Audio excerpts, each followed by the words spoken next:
سورہ نور کی جن آیات کا ہم نے پچھلی 2 نشستوں میں مطالعہ کیا، جس میں گھر کے اندر کے پردے کا یا بالفاظ دیگر جو محرموں سے پردہ ہے اس کا ذکر ہے۔ ستر اصل میں کیا ہے؟ محرموں سے پردہ، اور حجاب کیا ہے؟ نامحرموں سے پردہ۔ اسی کو یوں کہہ سکتے ہیں کہ ایک گھر کے باہر کا پردہ ہے، ایک گھر کے اندر کا پردہ ہے۔ تعبیر کا انداز ہوگا، لیکن یہ کہ بات جو ہے وہ بالکل ہم مانی ہے۔ اس کے ضمن میں آخری بات تھی کہ جہاں تک خواتین کی آواز کا تعلق ہے اس کا بھی پردہ ہے، یہاں تک کہ کوئی خاتون اس طرح پاؤں مار کر نہ چلیں کہ اگر کوئی زیور پہنا ہوا ہے وَلَا يَضْرِبْنَ بِأَرْجُلِهِنَّ لِيُعْلَمَ مَا يَخْفِينَ مِنْ زِينَتِهِنَّ، اور وہ نہ چلیں اپنے پاؤں مار کر تاکہ لوگوں کو علم ہو جائے اس زیور کا، اس جھنکار جو ہے ان کے کانوں تک پہنچ جائے جس کو کہ انہوں نے چھپایا ہوا تھا۔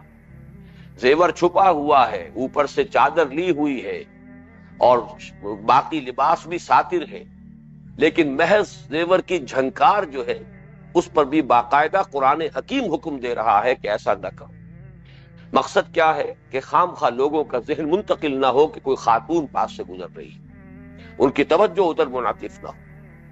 اس کے ضمن میں ایک آخری بات جو رہ گئی تھی وہ میں اس کا اضافہ کرنا چاہتا ہوں کہ نامحرم سے لمس، ہاتھ کا چھونا بھی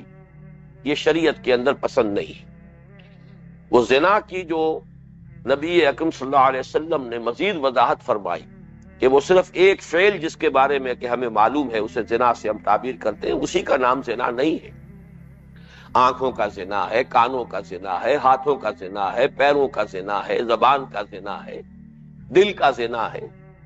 یہ سب در حقیقت اسی لیے ہے کہ جو بھی اس کے محرکات ہیں اور دواعی ہیں ان سب کا سد پاک کر دیا جائے۔ اسی میں سے لمس ہے، چھونا، اس میں اس حد تک آتا ہے کہ یہ میں حدیث آپ کو سنا رہا ہوں، سنن ابی داؤد کی ہے کتاب الخراج سے۔ حضرت عائشہ صدیقہ رضی اللہ تعالی عنہا فرماتی ہیں نبی صلی اللہ علیہ وسلم کا ہاتھ کبھی کسی غیر عورت کے جسم کو نہیں لگا۔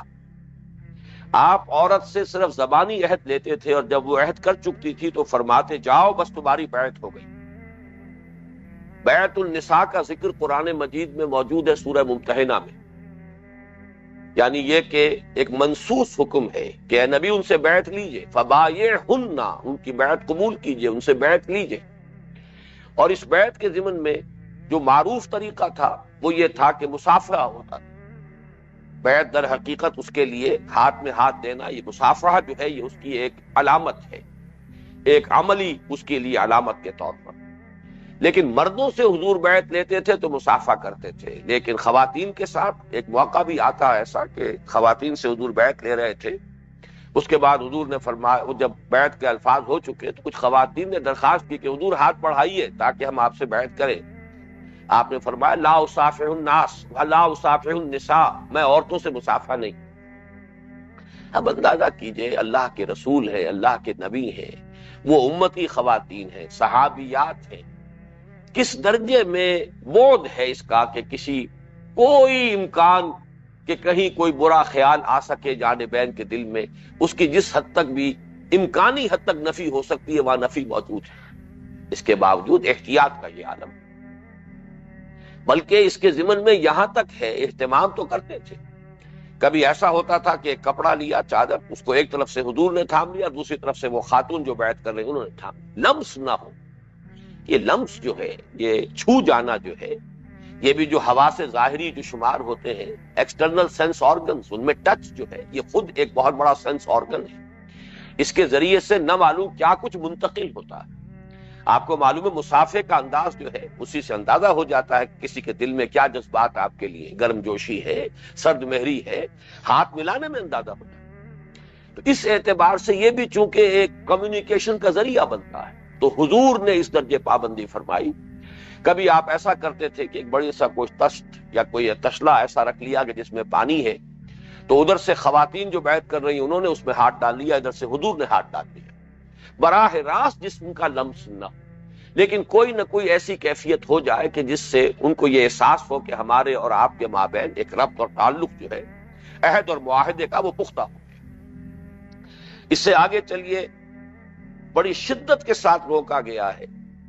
کہ کبھی بھی کسی نامحرم خاتون کے ساتھ خلوت کا موقع نہ آئے۔ وہ خاتون آپ سے ملنے آئی ہے، نامحرم ہے، آپ اس سے علیحدگی میں نہ ملیں، کوئی نہ کوئی اس کا محرم ساتھ ہونا چاہیے۔ اس کے ضمن میں حضور صلی اللہ علیہ وسلم کی باقاعدہ احادیث ہیں جو میں آپ کو سنا رہا ہوں۔ یہ مسند احمد، جامع ترمذی، سنن نسائی، سنن ابن ماجہ، دارمی کی روایت ہے، حضرت مغیرہ ابن شعبہ کی روایت ہے۔ یہ معاف کیجئے گا، دوسری روایت میں آپ کو سنانے لگا تھا۔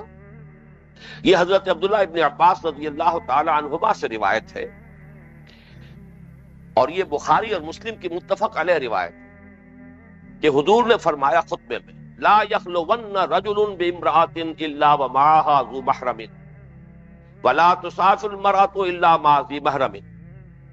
کوئی مرد کسی عورت کے ساتھ خلوت میں، تنہائی میں نہ ملے۔ لا یخلون انتہائی تاکیدی نفی، فعل نہیں لیکن نہایت تاکید کے ساتھ، جب تک کہ اس عورت کے ساتھ اس کا کوئی محرم مرد موجود نہ ہو، اور کوئی عورت سفر نہ کرے جب تک کہ اس کا کوئی محرم اس کے ساتھ نہ ہو۔ ایک شخص نے اٹھ کر عرض کیا، میری بیوی حج کو جا رہی ہے اور میرا نام فلاں مہم پر جانے والوں میں لکھا جا چکا ہے،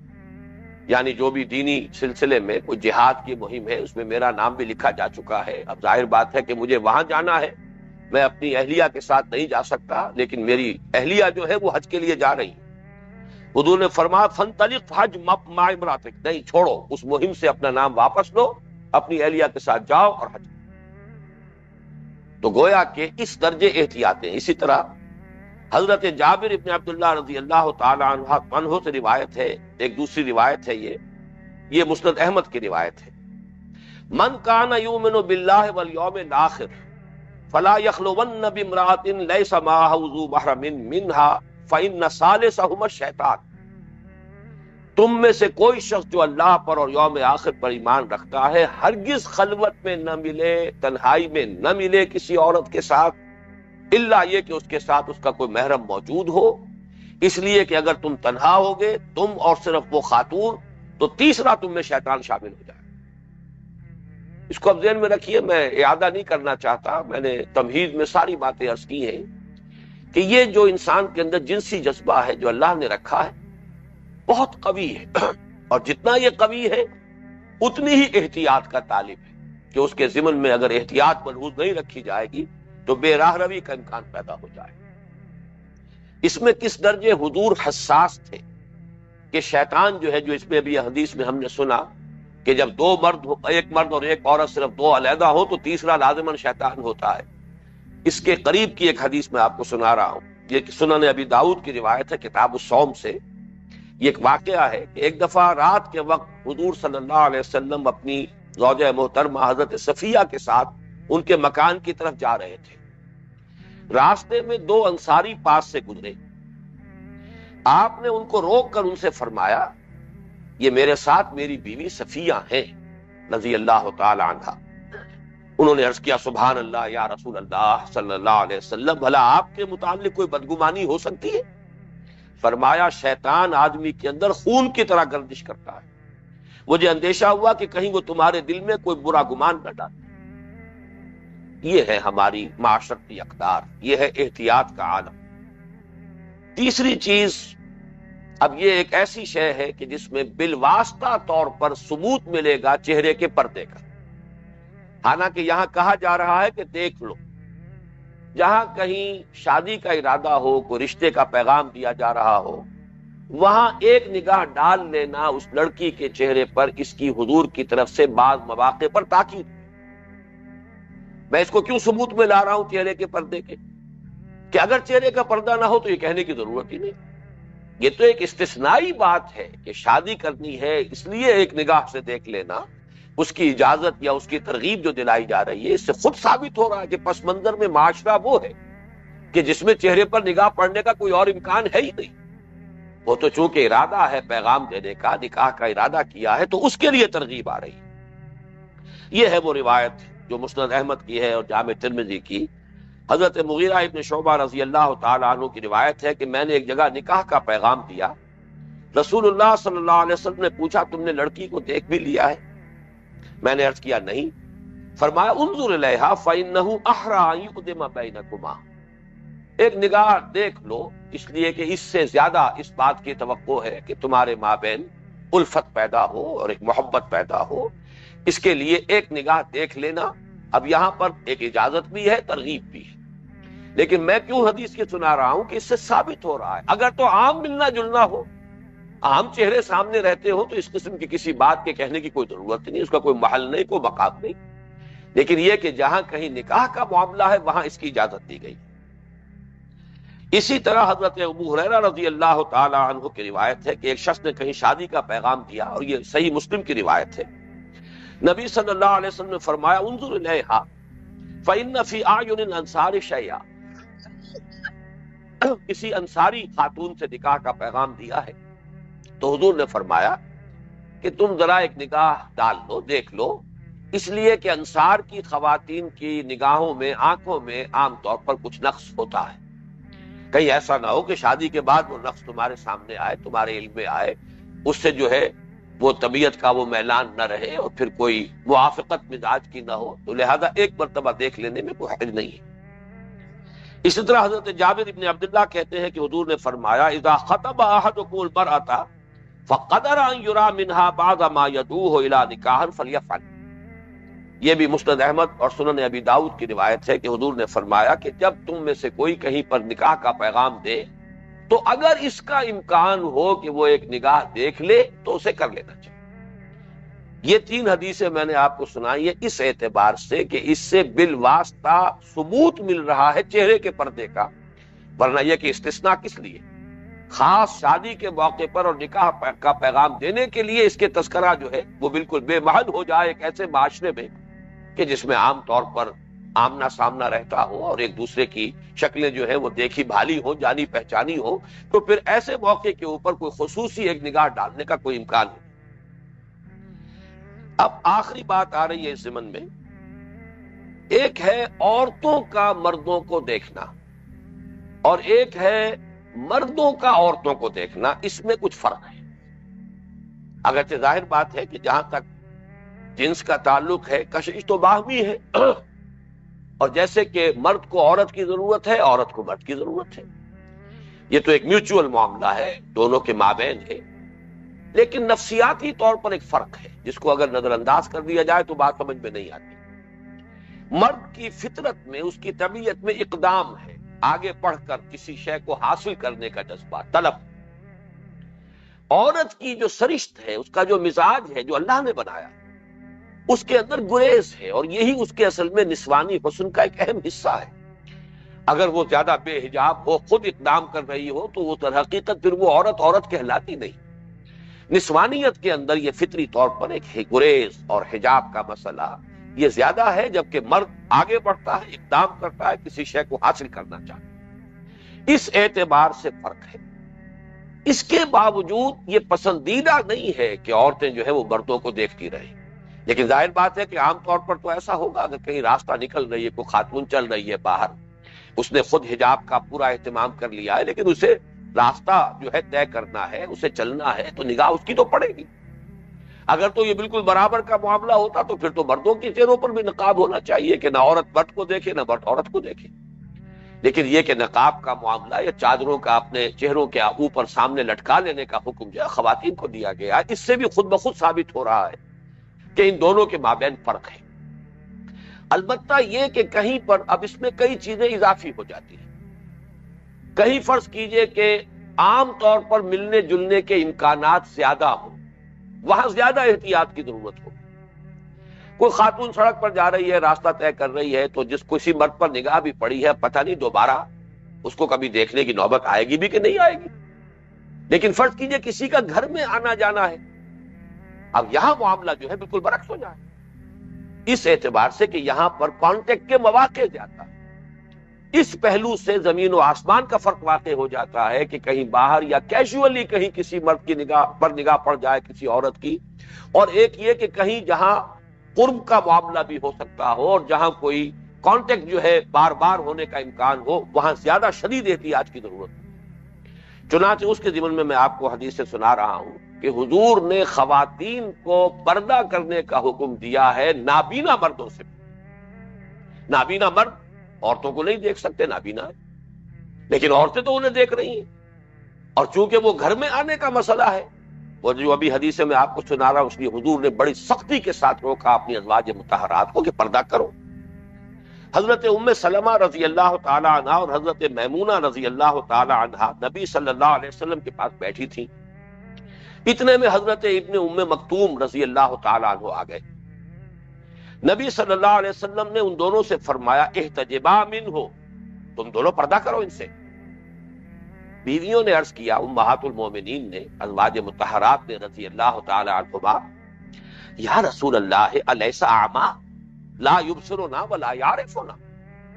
اے اللہ کے رسول، کیا یہ عبداللہ ابن ام مکتوم جو ہے، کیا یہ نابینا نہیں ہے؟ نہ یہ ہمیں دیکھتے ہیں، نہ ہمیں پہچانتے ہیں. فرمایا افعم یبان انتما الستما تبصران، کیا تم دونوں بھی نابینا ہو؟ کیا تم دونوں انہیں نہیں دیکھ رہی ہو؟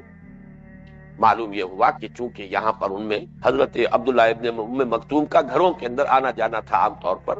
کیونکہ معذور انسانوں کے معاملے میں کچھ رعایتیں دی گئی ہیں، ان کے لیے تو مختلف جو ہے وہ جو حدود اور قیود ہے ان میں نرمی کی گئی ہے. لیکن یہاں فرمایا کہ تم دونوں ان سے پردہ کرو، اس لیے کہ تم دونوں تو نابینا نہیں، تم تو انہیں دیکھ رہی ہو. اسی طرح کی یہ حدیث جو ہے یہ بھی مسند احمد ابن حنبل اور سنن ابی داؤد اور جامع ترمذی کی ہے. ایک اور حدیث جو موطا امام مالک میں حضرت عائشہ رضی اللہ تعالی عنہا سے ہے کہ ان کے پاس ایک نابینا آیا تو انہوں نے اس سے پردہ کیا. انہوں نے کہا آپ اس سے پردہ کیوں کرتی ہیں، یہ تو آپ کو نہیں دیکھ سکتا. جواب میں ام المومنین نے فرمایا لیکنی انظر الیہ، وہ مجھے نہیں دیکھ سکتا لیکن میں تو اسے دیکھ سکتی ہوں، لہذا حجاب کی ضرورت. آپ اندازہ کیجئے، یہ ہے وہ مزاج کے جو پیدا کرنا چاہا ہے اسلام. ظاہر بات ہے ہمارے لیے معیار، ہمارے لیے اسوہ وہ تو در حقیقت محمد الرسول اللہ والذین معہ،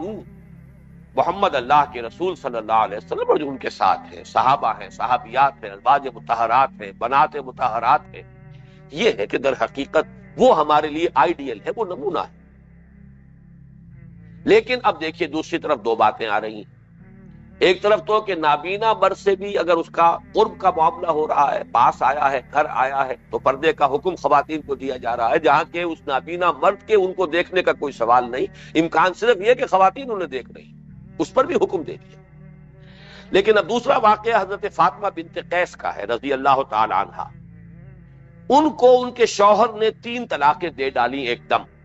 جس کو طلاق مغلظ کہتے ہیں. طلاق مغلظ کے بعد چونکہ اب عدت کا معاملہ ایسا نہیں ہے کہ رجوع ہو سکے، لہذا اب وہ جو بیوی تھی جس کو کہ طلاق مغلظ دے دی گئی ہے، وہ شوہر کے گھر میں نہیں رہ سکتی. اب سوال یہ پیدا ہوا کہ وہ کہاں پر اپنی عدت کا وقت کہاں گزارے. پہلے تو حضور نے فرمایا کہ ام شریک انصاریہ کے ہاں جا کر رہ جاؤ. اے فاطمہ، ام شریک انصاریہ تھے، ان کے گھر میں جا کے تم اپنی عدت کا جو زمانہ ہے گزار دو. لیکن پھر آپ کو خیال آیا، کچھ آپ نے فرمایا ان کے ہاں میرے صحابہ کی بہت آمد و رفت ہے، جاتے آتے رہتے ہیں، لہذا تم ابن ام مکتوم کے ہاں رہو، وہ اندھے آدمی ہے، تم ان کے ہاں بے تکلف رہ سکو گی. یہ مسلم شریف کی روایت ہے. اب یہاں دیکھیے کہ بظاہر تضاد ہے، چاہے عبداللہ ابن ام مکتوم ان کو نہیں دیکھ رہے لیکن وہ تو دیکھیں گی اگر ان کے گھر میں رہیں گے. لیکن ایک جگہ پر جہاں کوئی شدت سے ضرورت پیدا ہو گئی ہے، کوئی اور شکل نظر نہیں آ رہی ہے، تو گویا کہ کسی شدید قسم کی سماجی اور معاشرتی ضرورت کے تحت اس میں نرمی کی جا سکتی. اور نرمی کیوں کی جا رہی ہے کہ عورت کا مرد کو دیکھنا اس درجے فتنہ انگیز نہیں ہے جتنا کہ مرد کا عورت کو دیکھنا. اسی طرح کا ایک واقعہ یہ ہے کہ سن 7 ہجری میں حبشیوں کا وفد مدینے آیا. یہ تو متفق علیہ روایت ہے، بخاری کی، مسلم کی اور مسند احمد کی. اور اس نے مسجد نبوی کے احاطے میں ایک تماشا کیا. نبی صلی اللہ علیہ وسلم نے خود حضرت عائشہ کو یہ تماشا دکھایا.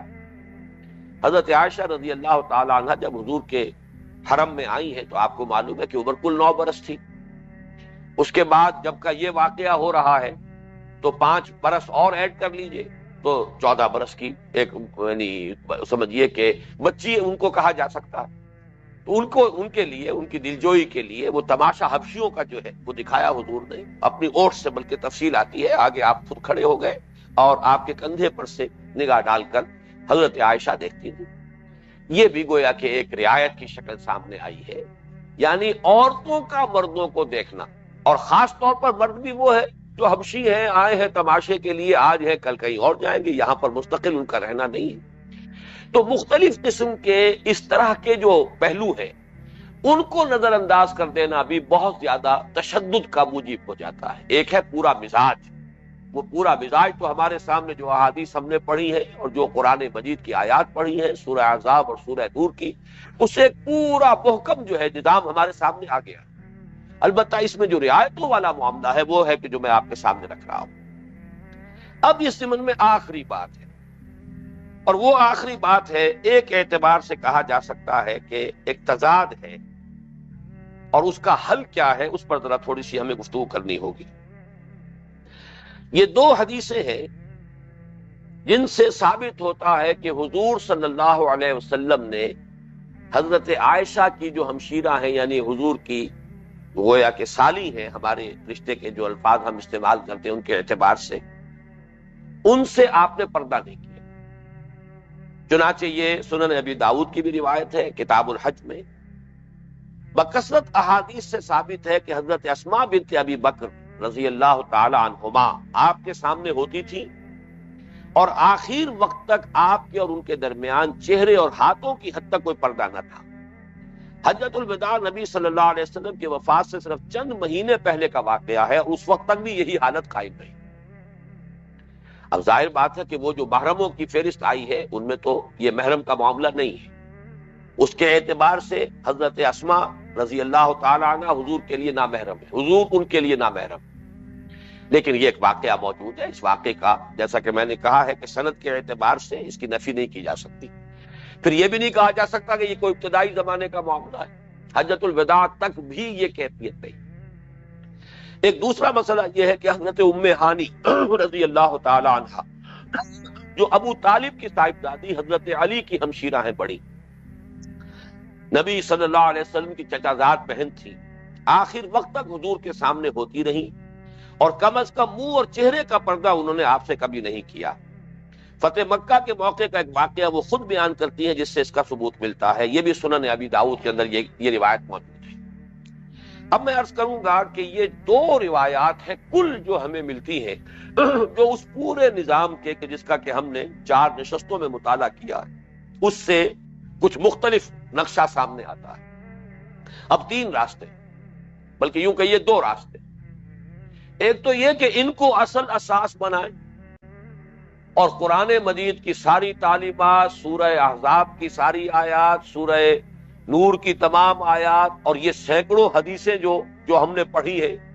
ان سب کی تعویل کر دیں، ان سب کو گھما دیں، انہیں رکھیں اصل مرکز کی حیثیت سے، محور کی حیثیت سے۔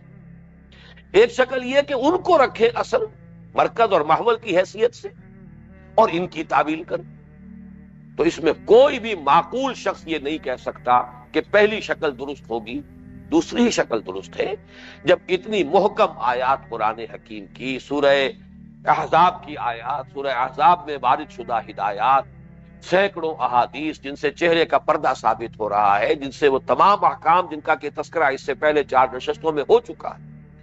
بلا کسی شک و شبے کے ثابت ہو، تو معلوم ہوا کہ اب ہمیں استثناءات میں ان کو رکھنا ہوگا، کوئی تعویل ان کی کرنی ہوگی، نہ یہ کہ ان 2 واقعات کی وجہ سے ان پوری کی پوری تعلیمات کو گھما دیں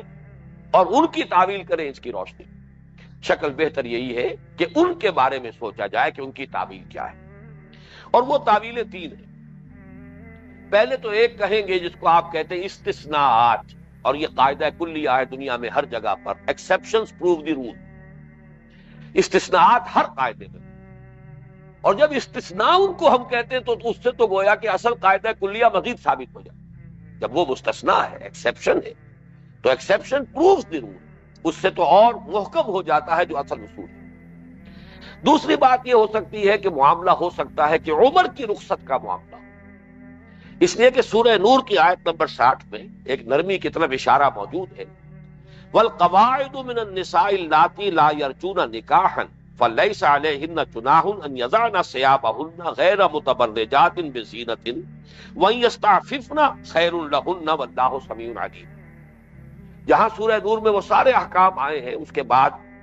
ذرا فاصلے سے، جیسا کہ میں نے عرض کیا تھا کہ سورہ احزاب میں بھی یہ ہے کہ یہ احکام دو جگہوں پر آئے ہیں، سورہ نور میں بھی دو جگہوں پر آئے ہیں. ایک جگہ پر وہ اصل احکام ہے اور دوسری جگہوں پر اس کی مزید کچھ توضیحات ہے کہ جو آئی. ان توضیحات میں سے آیت نمبر 60 یہ ہے کہ ایسی خواتین جو عمر کی اس حد کو پہنچ چکی ہوں کہ اب نکاح کا کوئی قصد یا ارادہ باقی نہ رہ گیا، آخر عمر کا معاملہ ہے اور اس کو پیش نظر رکھنا چاہیے. والقواعد، بیٹھ رہنے والی خواتین جو کہ اس معاملے سے بالکل فارغ ہو چکی ہوں. والقواعد من النساء اللاتي لا يرجون نکاحا، اب نکاح کا، متاہل زندگی کا ان کے لیے کوئی امکان نہ ہو. فلیس علیہن جناح، تو ان کے لیے کوئی حرج نہیں ہے کہ اگر وہ اپنے اوپر کے کپڑے، چادر ہے بڑی، یہ چیزیں جو ظاہر بات ہے کہ جو حجاب ہوتا ہے وہ جلباب کے ذریعے سے ہوتا ہے. تو خمر ہننا کا معاملہ جو ہے وہ تو در حقیقت گھر کے اندر ہے، لیکن جلباب کہتے ہیں، سیاب کا لفظ آتا ہے عام طور پر اوپر کے کپڑے جو ہیں. اگر وہ ان کو استعمال نہ کریں، ان کو چھوڑ دیں، یضعن ثیابہن غیر متبرجات بزینہ، لیکن یہ کہ دیکھو کہیں ان کے اندر یہ جذبہ پیدا نہ ہو جائے کہ وہ اپنی زیبائش اور آرائش کا اظہار کرنے لگے. یہ ایک رخصت ہے، اس رخصت کا ناجائز فائدہ اٹھانا نہ ہو کہیں پیش نظر. اب یہ ایک تنبیہ کے ساتھ یہ اجازت دی جا رہی ہے، نرمی کی جا رہی ہے تو بھی تنبیہ کے ساتھ. اور اس کے بعد مزید فرمایا وَإِن يَسْتَعْفِفْنَ، اگر وہ اس رعایت سے فائدہ نہ ہی اٹھائیں، خیر لہن واللہ سمیع علیم، تو ہی ان کے لیے بہتر ہے، اللہ سمیع اور علیم. تو یہ آیت ہے کہ جس کے اندر ہم شاید تعویل کر سکتے ہیں کہ اس کے ذیل میں نبی اکرم صلی اللہ علیہ وسلم نے حضرت ام ہانی کے لیے اور حضرت اسماء بنت ابی بکر کے لیے شاید یہ رعایت سمجھی ہو اور اس آیت کے ذیل میں ان دونوں کو شمار کیا. اور تیسری اور آخری جو تعویل ہے وہ یہ کہ حضور کے کچھ خصائص ہیں. یہ تو ہم دیکھتے ہیں کہ حضور نے انتہائی احتیاط برتی، اپنے بارے میں بھی اس کے احتمال کی نفی نہیں کی کہ میرے بارے میں بھی سوء ظن پیدا ہو سکتا ہے. اپنا ہاتھ بھی کسی خاتون کو مس نہیں ہونے دیا، اس لیے کہ اس میں ایک یہ بھی شکل ہوتی ہے کہ امت کے لیے ایک سبق دینا ہے، تعلیم ہے.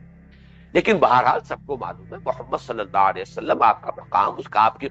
خصوصیات نبی جو ہے وہ تو ثابت ہے. صوم وصال ہے، حضور رکھتے تھے اور باقی مسلمانوں کو، صحابہ کو روکتے تھے، منع فرماتے تھے.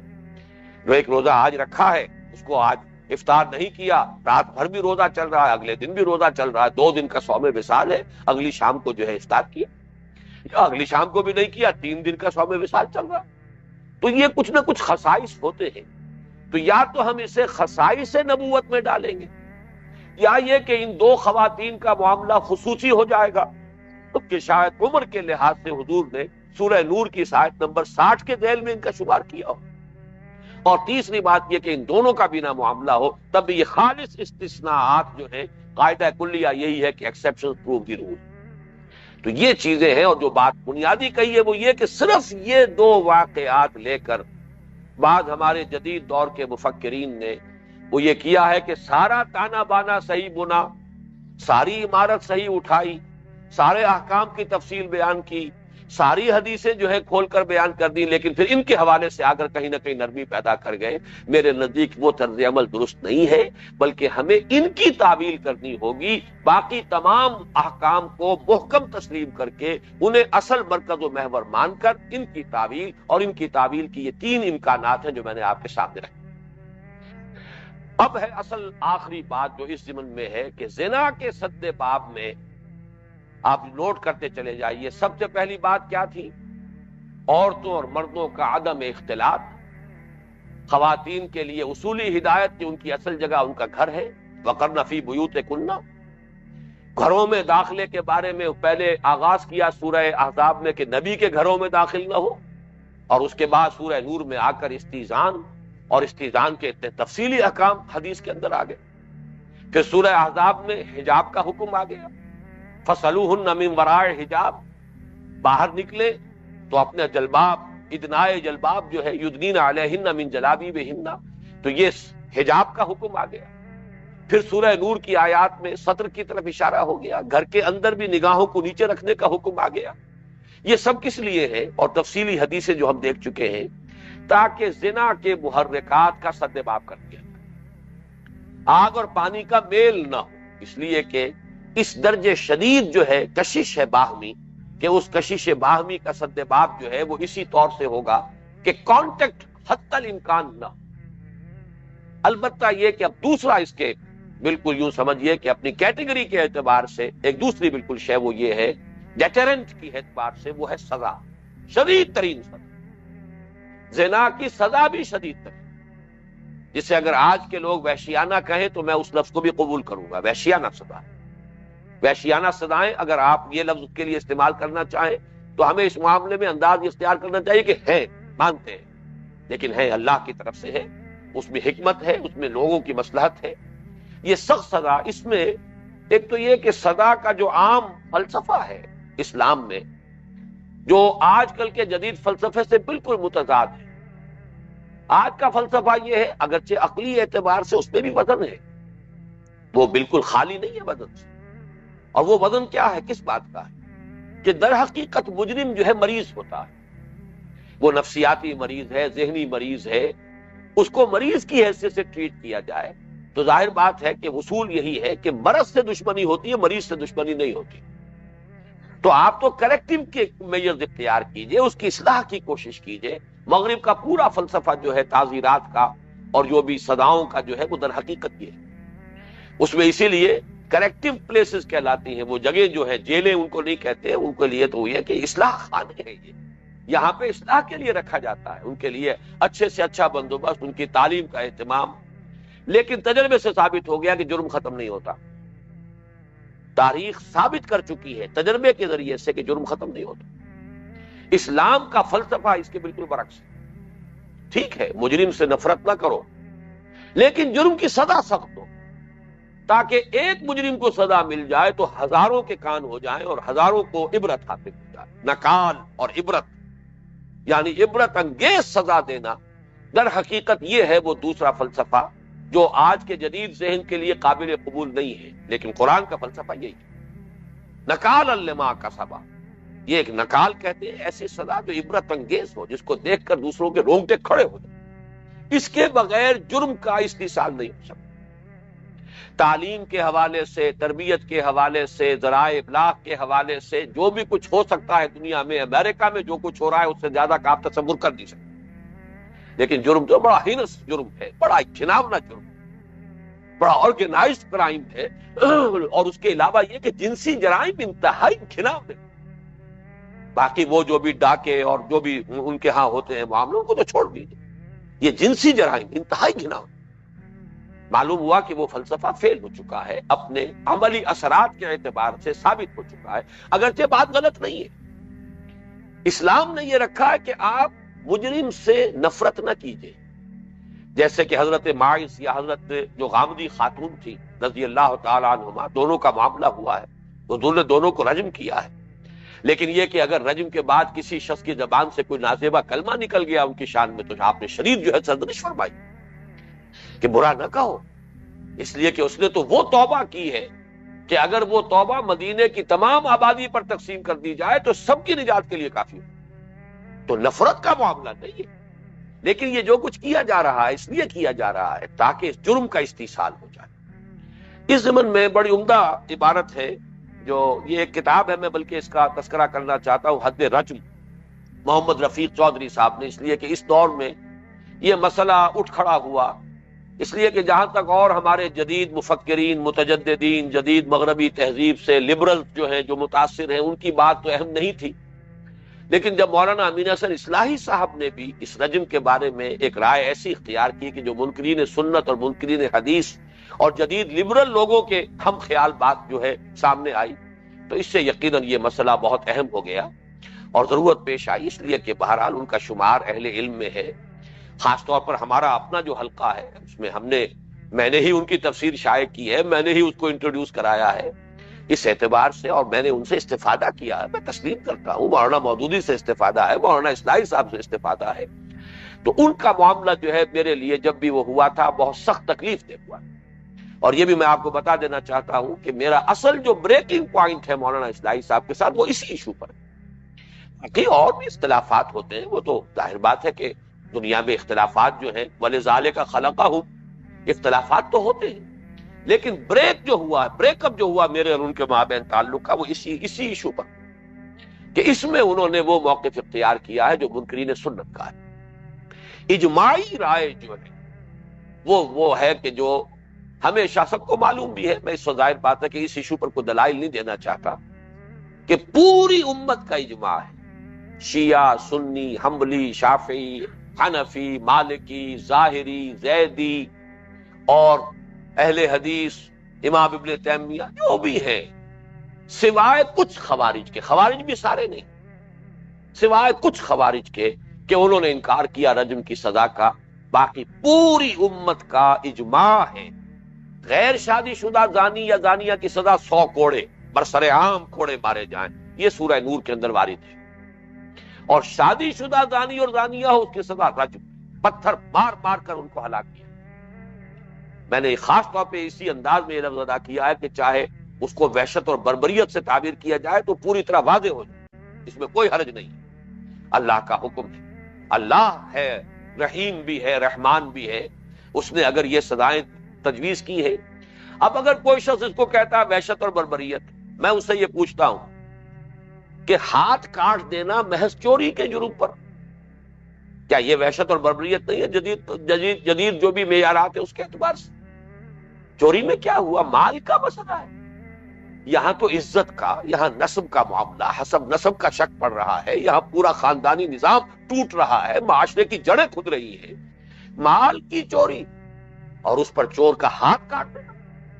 اگر تو آپ جدید تصورات لیں گے تو یہ بھی بڑی وحشیانہ سزا ہے، لیکن قرآن مجید سے کون کھرچ سکتا ہے؟ اس اعتبار سے اگر آپ عقل کو بھی استعمال کریں، اسی طریقے سے شادی شدہ اور غیر شادی شدہ زانی یا زانیہ کے مابین کوئی فرق نہیں ہونا چاہیے۔ جن لوگوں کو اس میں فرق نظر نہیں آتا انہیں اپنی عقل کا ماتم کرنا چاہیے، اس کے سوا میں اور ہلکا لفظ استعمال نہیں کر سکتا۔ ایک وہ شخص ہے کہ جس کے پاس کھانے پینے کو ہے پھر وہ چوری کرے، ایک شخص وہ ہے کہ جو بھوکا مرتا ہوا چوری کر رہا ہو، کیا یہ برابر کے مجرم ہوں؟ کیا حضرت عمر فاروق نے رضی اللہ تعالی عنہ قحط کے زمانے میں قطع ید کی جو ہے چوری پر قطع ید کی سزا ساقط نہیں کرتے تھے؟ معلوم ہوا کچھ حالات ہوتے ہیں، ایک مجبوری ہوتی ہے، اس کو بھی اس کا لحاظ رکھا جانا چاہیے، اس کو ایک عام اصول تو نہیں بنایا جا سکتا، لیکن یہ کہ ہمارے سامنے حضرت عمر کے اس فعل سے آخر ایک نظیر تو آ گئی۔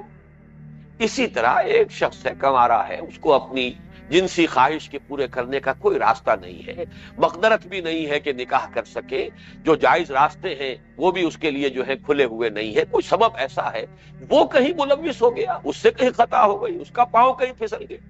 اور ایک وہ جو شادی شدہ ہے، متأہل ہے، وہ یہ حرکت کر رہا ہے، ان دونوں کی سزا ایک ہو جائے تو کوئی اگر صاحب عقل انسان یہ بات کہہ سکتا ہے کہ ان کی سزا برابر ہونی چاہیے؟ لیکن یہ کہ اصل میں جدید تہذیب اور اس کے کچھ تصورات ایسے ہیں جو ذہنوں پر اس پوری طرح چھا گئے ہیں کہ اس طرح کی حقیقتیں جو ہیں اظہر من الشمس حقیقتیں وہ بھی نگاہوں سے اوجھل ہو جائیں،